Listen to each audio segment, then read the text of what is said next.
let's now bring in researcher at the Center for Local Economic Development at University of Johannesburg. That's Chané de Bruyn.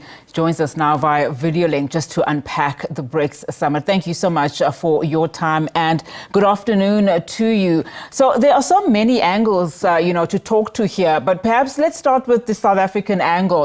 We saw South African President Cyril Ramaphosa there briefly meeting with Russia's President Vladimir Putin, and of course telling Putin that he will go into detail during the summit, of course, in terms of just how South Africa formed a new government. That is, of course, the government of national unity. Just your thoughts in terms of what these two leaders might be speaking of in as far as bilateral trade relations are concerned.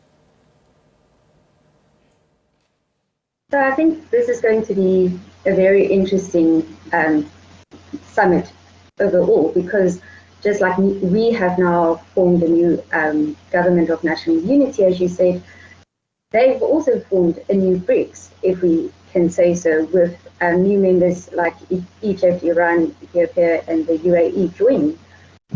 Especially given the geopolitical differences between these countries and the conflict that Russia is currently engaged in, I think it will be very interesting to see how President Ramaphosa addresses this. But all I can hope for is that they find ways of lessening this tension between these countries, because the cost that it's currently having to South Africa and the rest of the BRICS countries, with the rise in food prices, with the rise in oil, it's putting us in a difficult situation with the rest of the BRICS countries. And let's hope that they will be able to come to some common ground where we can see tension being addressed and minimized, so that they're able to move ahead and grow and develop. It's not a very good line, but let me press on with this question, just in terms of, how the West is then viewing this particular summit. As you've also alluded to, it is the first time, that the BRICS meeting is being held with the earlier expanded other countries like Egypt, the United Arab Emirates, Ethiopia, and Iran, and etc. Just in terms of how they'll be viewing this meeting, in as far as having probably hoped that, Russia would be isolated, but it is evidently not. And of course, we know it is happening on the back of that war that is still raging on between, Russia as well as Ukraine. I think they'll definitely be looking at it with hawk eyes, because just now, looking at BRICS and the size and the influence it has now, now with the new BRICS formed, it's over 40% of the world's population. We're looking at over 20% of global exports and just over 30% of global GDP that now forms part of the BRICS. Also, I think countries such as India and South Africa, we are somewhat stuck in a crossfire, because we're in a bit of a tricky situation where we need to try and still foster our relationship with the West, which is America and the European Union, but at the same time we're in this partnership with BRICS that we also have to try and nurture.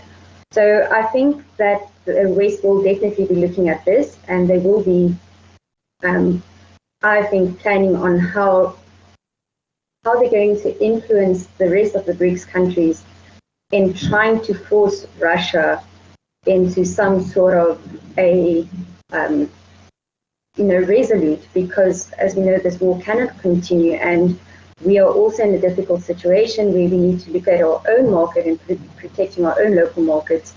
So yes, like I said, we've been in a tricky situation trying to protect our relationship with Russia and with China.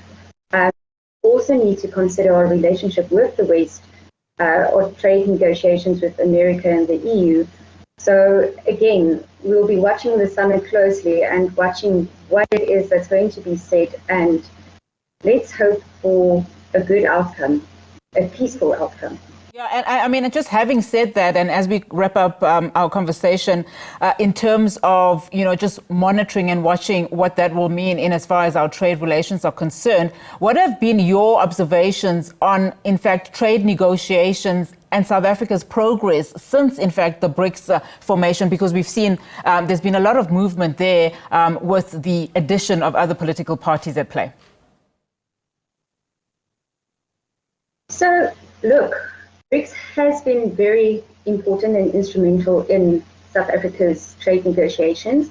It has done a lot for attracting investment, for making it easier to export to these nations, for allowing investment to come into the country, that we're able to promote our trade, our tourism, skills acquisition and technological capabilities.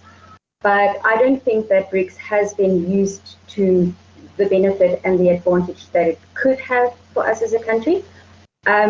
There's so much more for us to use from this investment, and we are just not seeing the results of it. Ultimately, you know, we are able to have expanded market access that we can use to stimulate industry growth. We can use it for our manufacturing, enhance innovation.